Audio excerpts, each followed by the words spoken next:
Hello and welcome to the Music Marketing Podcast. I'm your host, Bob Baker, founder of the BuzzFactor.com website and author of the Guerrilla Music Marketing series of books.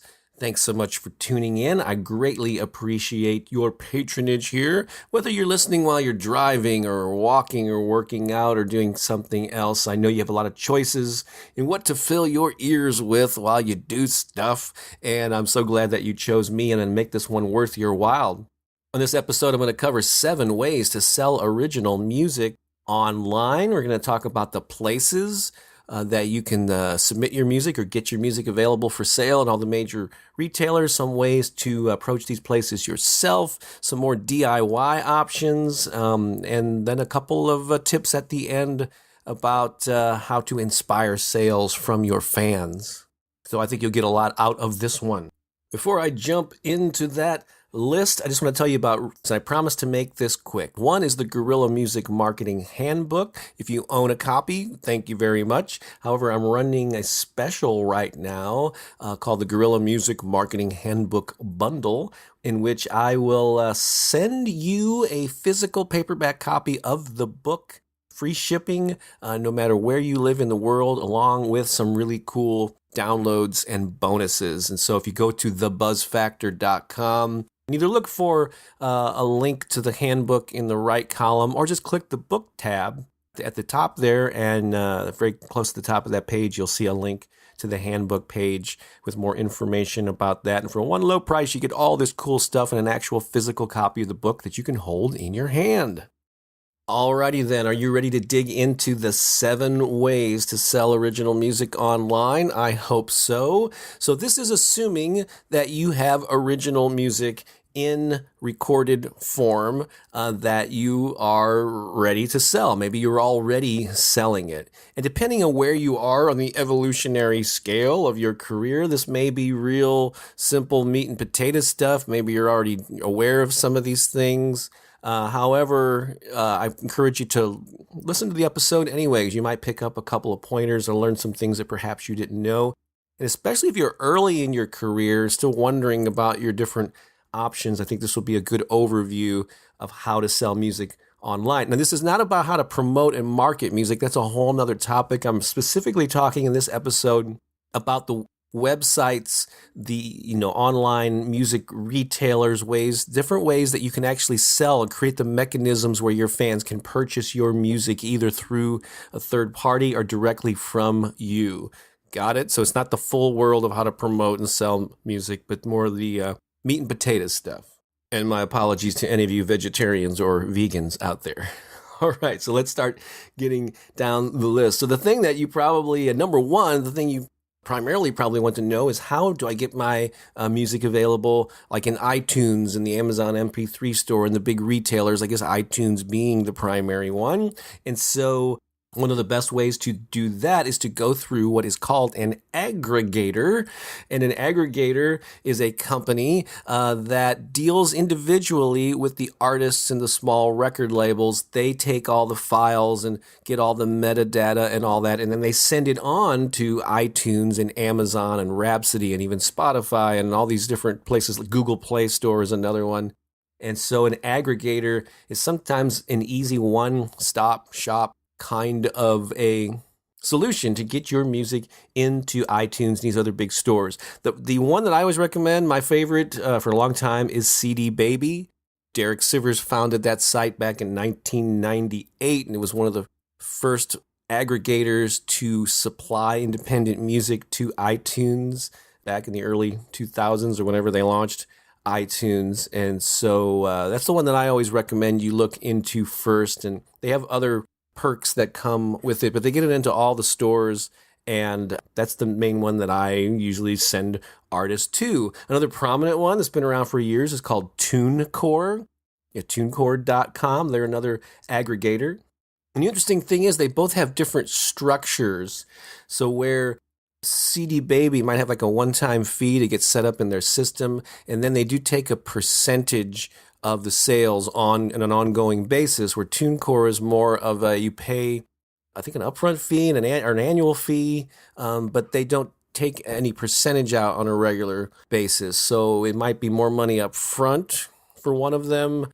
So anyway, I would recommend that you check out their payment structures and what you owe them and how they take their money out. Just compare and contrast. Think about your own situation and what's going to be more advantageous to you, and then just choose one. There are actually other aggregators that iTunes in particularly lists on their site. This is a really long URL, so I'm not going to... actually, you could probably just Google iTunes aggregators and find this link. I'll have it in the show notes, but other aggregators that they list there that I'm not as aware of are Believe Digital, Catapult, InGrooves / Fontana, and then The Orchard. Those are also like approved aggregators, at least in North America. And on that page there, if you're from another country, they list actually different continents from around the world and the aggregators that they work with to get independent music into iTunes. So please go there and check that out.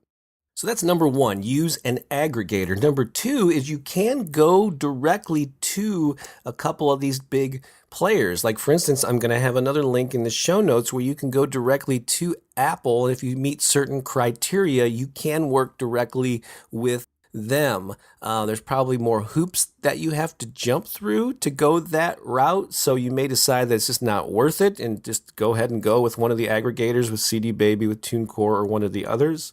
However, a lot of artists don't even realize that this is an option. And so I provided a link there to a little frequently asked questions page on the Apple site where they give you some information about that.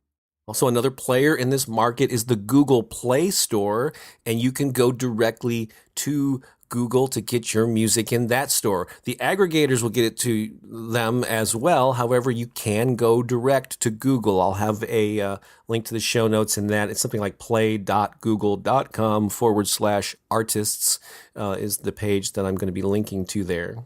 Now, the Amazon MP3 store is another it could be the second biggest seller of music online. I don't have any figures in front of me, but I'm pretty sure that's the case. And you used to be able to go through CreateSpace, this other site, to get your digital music in there, but they don't do that any longer. So they only, as I understand it, work with aggregators. So to get your music, your digital music at least, into the Amazon MP3 store, you must go through one of their approved aggregators, which is a similar list to the iTunes one. I know it does definitely include CD Baby and TuneCore. So just to make you aware that with some of these sites, you can go direct if you choose to go that route. However, you may decide it's just easier to use an aggregator. Okay, so number three, there are some ways that you can primarily sell direct to your fans using a third-party service. And the big player, one of my favorites in this category, is Bandcamp, so bandcamp.com. And all these links will be in the show notes. And what I love about Bandcamp is it's kind of a do-it-yourself download store. You can also sell physical products there. So yeah, you can actually sell your physical CD. You have to ship it. And CD Baby does that as well, which is the thing that they started off doing back in the late 90s. But the world revolves around digital and streaming music more so these days. However, don't overlook CD options if you still create them. But with Bandcamp in the digital realm, at least, you can create customized albums. I mean, you can put your official album up there, just like most artists do it with the however many songs you have on your official album release, and sell individual tracks. You set the price. You can sell the entire album as a download. They have really cool options where you can have a minimum price and then have fans pay more if they want to, or just a total name your own price option. So you just have a lot of flexibility with it. But another cool thing I like about Bandcamp is you can create custom albums. Like if you wanted to do an exclusive collection of digital songs for a limited time or whatever, like say you have a bunch of live tracks or studio outtakes or whatever, you can create this digital album and sell it from Bandcamp. You can even go in and change the songs up. So when you go through one of the aggregators to get into iTunes, it's really hard to change things, the order of the songs, or upload a new file or whatever, change the price or whatever. As I understand it, when you go through this aggregator, it just kind of gets into the system. And either it's just not worth changing things, or it takes a long time to take effect.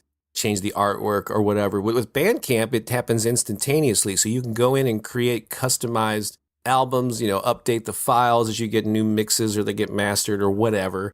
And so that's really cool. It gives you a lot of flexibility and a lot of options. The payment process is super easy for fans. It's been set up for years. They've paid out millions to artists, and there are a lot of fans that are already sort of used to using Bandcamp. So I really like it for being able to semi-sell direct to your fans, of course, using them as the processor, and they will deliver the files, to the customer and keeping it like an online app or storage or whatever that the customer can access at any time. So it's very cool. And then Reverb Nation, which has been around for a long time too and gets a lot of praise from artists, has a similar setup. Reverb Nation is a number of things, but one of them is you can create a widget or a little store where you can sell direct to your fans and go through their, similar to Bandcamp, go through their processing and their online shopping cart. And so that's another way to go, is this kind of sell direct to fans using one of these DIY services. So I have a separate item here for number 4. I guess it's fairly similar to Bandcamp and Reverb Nation, but you can use a similar service to sell direct to your fans. And there's just one in particular I want to mention here. It's not super well known, perhaps, in the music world, but let me just tell you what it is. It's Gumroad. It's an odd name, but gumroad.com. And it's a really cool service that allows you to sell downloads and also physical products and do pre-orders and all this stuff using a really simple, easy to use, user-friendly interface in a shopping cart system or whatever. It's not really a shopping cart, but gives you a PayPal option. They can use a credit card. And I started using it a lot to sell my books. In fact, that Guerrilla Music Marketing Handbook bundle that I mentioned at the top of the show, I'm using Gumroad currently to process those orders, and it seems to be pretty smooth. And so similar to Bandcamp, you upload your files, your music, your MP3 files, or whatever you're going to be, or even video. I think they can even stream video or have people download video files. There's a lot of options there. And it will deliver, similar to Bandcamp, they will deliver them to your paying customers automatically, so you're out of the loop. It's all automated, and they can also, they will have it in their Gumroad account to be able to access whenever they want the files. And I guess I list Gumroad separately because it's little known, but it's not a music-specific site. Anyone with a downloadable digital product, or even, again, like physical product now, they cater to authors and people that do online courses and sell other types of digital things, ebooks, but they do cater to a lot of musicians. And so I wanted to make you aware of it because I think it's a pretty cool thing, something I've used myself and highly recommend. Okay, so now that we've covered like 4 actual places or specific services and or ways to get your music available for sale, let's just quickly cover 3 types of ways that you can inspire sales. These aren't mechanisms as much as they are just kind of best practices that can definitely lead to more sales. So number 5 here is send an email offer to your fans. Of course, to be able to do this, you must have an email list of your fans to send to. So hopefully you're doing that, but I know from experience asking at workshops and just having conversations over the decades with musicians that a lot of you, there's a good chance that you have not built said email list. When's the best time to start? Now. Do it today. But even if you have dozens or 50, hundreds, whatever the size of your list, make sure and stay in touch with those people and send out special offers. I mean, certainly you make them aware of your music on iTunes and Amazon and all the aggregators. Those are kind of set prices. But if you do have something like a Bandcamp, Reverb Nation, or Gumroad set up where you can go in and customize the prices and the packages and what they get, you can create special offers and make them limited time. Create some little incentive there to light a fire under your fans to purchase it within a limited amount of time. Otherwise, if it's perpetually available for sale, you'll just keep putting it off. But if it's a limited time, get this special deal and all these bonus tracks. If you order by Friday at midnight, that will inspire some people to make the purchase. So, and if you don't have an email address, then at least do some plugs like that, some repeated posts on social media with a link and a description of the special offer. I mean, just don't only make announcements on social media. You've got to be interacting with people and being real and doing other types of non-promotional things to really gain the attention and trust of your audience on these platforms.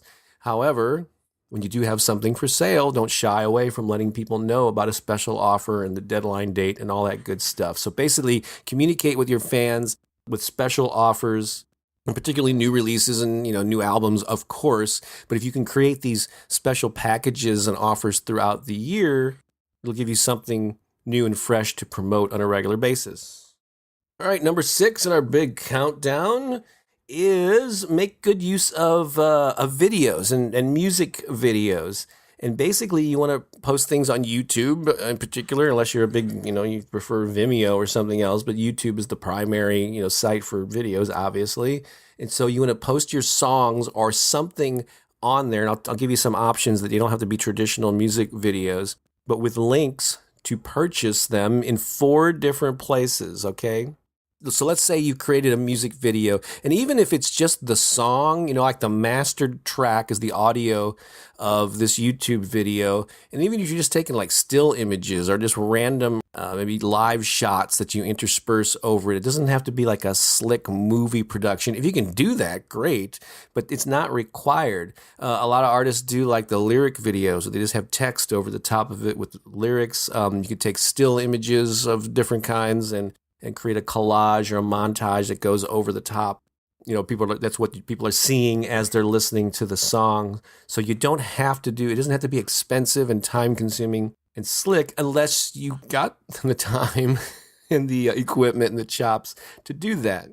So whatever you create, you got to have calls to action within your video to let people know that your music is for sale. There's 4 ways to do that with YouTube video. So one is in the description of it, which generally sits under the video. I guess depending on whether you're watching it on mobile. I mean, it's always under the video, and you can see the description. Make sure in the first sentence or 2, there's a reference to it's available on iTunes, or listen to more of the album, or purchase it here. Whatever the phrasing is, with a link to where people can go. Again, either on iTunes or on Amazon or on your website to Bandcamp, wherever that is, wherever you want to send people to.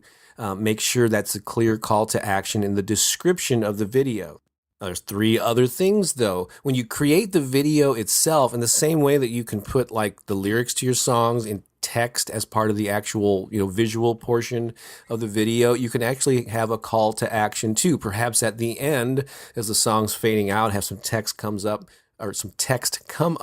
that says, this song is available in iTunes and on Amazon and wherever you want to send people. Again, have that call to action as text, most likely at the end of the video. You could also have it come up as text, maybe along the bottom or the top, somewhere that it's not like blatantly in your face, but you could have a reference come up. And again, this is something that you create before you upload it. When you're creating your video and editing it, add this text into the visual element of the video. 2 more things. YouTube has some awesome features that are completely free. And I think most accounts have both of these things now, but one of them is annotations. And if you've never looked into that, I mean, I kind of was aware of annotations for a while and I didn't really use them very much, but now I'm starting to really get into them because you can actually create calls to action. You have a little text come up at certain times of the video. And so there are different types of annotations. And one of them is an associated website. You have to get approved, and they have to prove to them that this is a website that you own and control. But you can actually have an area where on certain devices, people can click on your video and it'll take them to your website where they can learn more about the album or purchase the song. And then Bandcamp, I'm sure a few of these others, and iTunes and so on, are official approved merchandising sites where you can send people. And I think that's called a spotlight annotation, but there are others where text comes up.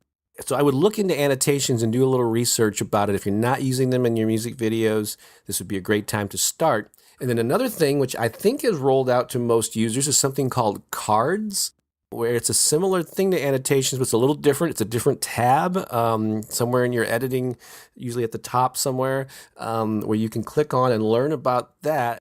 What that will happen is at certain times of the video where you select, a little piece of text will come up And you can have a call to action like buy this on iTunes or, listen to the whole album. And when people click the little I button for more information, it shows them an image. They can click that and it'll take them away from YouTube to the site of your choice. Again, it has to be an approved site.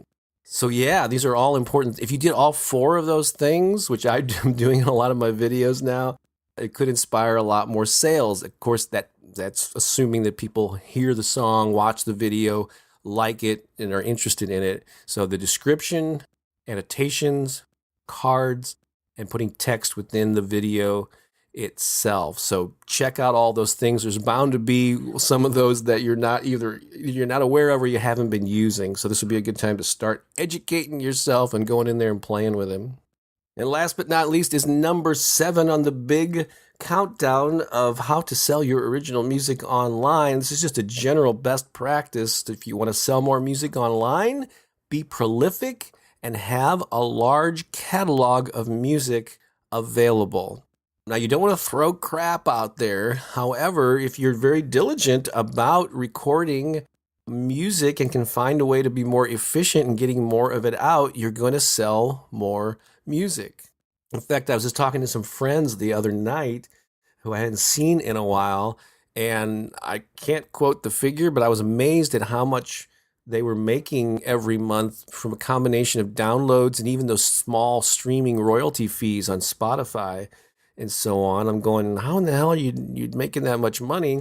And it was this basically the extent of their catalog. They just have an incredible amount of music out there and focused on certain genres. And so be prolific in your output. Yes, you want to have high quality, but find a way to be able to record and mix and master your music in an efficient and timely manner. The more stuff that you have out there, the more specific it is, and the more you can title it and describe it with words that people are searching for, the more music you are going to be likely to sell. Of course, it's got to resonate with people. People have to hear it and like it and be willing to click the button to learn more and to make the purchase. There's a lot of steps that need to take place, but this seems to be a important element for people that are really doing well with downloads and streaming income. All right, there you have it. Those are my 7 ways to sell more of your original music online. 1, it's use an aggregator. 2, it's go to direct to the sites that will accept artists and small record labels who will deal with them directly. Use a music-specific service that's very customizable and DIY, like Bandcamp or Reverb Nation. 4 is use another kind of service provider. My favorite being Gumroad. It's not music specific, but it has a lot of bells and whistles and makes it really easy to automate the sales process to selling direct to your fans. Number 5 is send an email offer to your fans, or at the very least be posting regular things on social media, especially when you have like short-term limited time offers to send to people. 5 is make good use of your music videos, no matter what form they come into, and make good use of the descriptions, the annotations, the cards, and the text within the video itself. And then 7, be prolific. Have a large catalog of music available to hear and purchase online. I do hope you found those to be helpful. And maybe something along that list you said, I didn't know about that. Or, oh yeah, I've been meaning to do that. Well, now's the time to get on it. So that's your homework, is to pick something from this list, maybe 2 or 3 things, and make a commitment to working on that this week. Got it? All right, that's it for now. Thanks so much for listening. Again, I hope this was helpful. I wish you all the success that you can handle with your music. Go out there and share your music with the world. So, you have a gift. Don't keep it to yourself. Share it with the people who really need to hear that music. All right, this is Bob Baker saying so long for now.